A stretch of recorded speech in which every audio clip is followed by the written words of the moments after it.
I understood that there was horror involved and discomfort and even nightmare, but I hadn't experienced it firsthand, so it was just something kind of out there that I realized was real but didn't affect me too much. They were beginning to talk about ramping up the war in Vietnam, and I remember very clearly sitting in a living room with my then boyfriend and his family listening, because they were announcing the dates. You were drafted by your birth date. Mounts' mother was filled with a mix of emotions after hearing the news about the draft. Horror, sadness, anger, frustration, disbelief, because she had 2 boys. She had twins.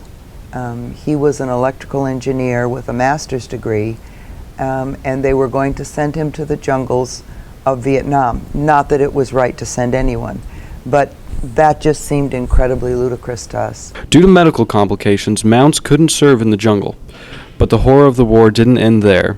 While living with her husband, Miss Mounts visited a military hospital.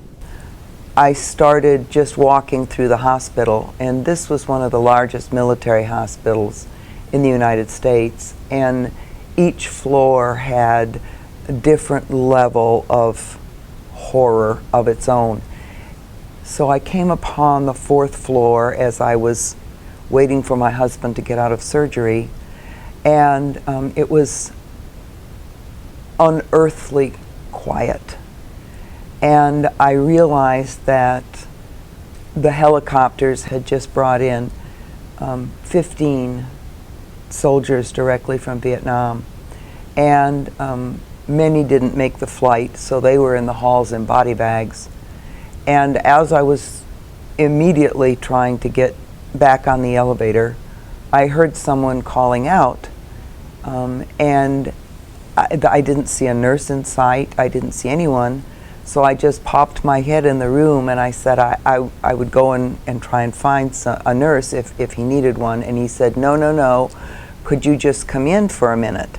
And so I went in and sat down, and he introduced himself, and he said that he had been a victim of a bomb exploding in his face, and it had burned the retina in both eyes, so that all he could see were shapes. And his family wasn't able to get to Texas in time for him to be able to see them, so he wanted me to just sit there for a while as his eyesight was fading, so that he could just remember what a woman looked like. And I think, in all honesty, that was when the horror of what was going on in the jungles really hit me.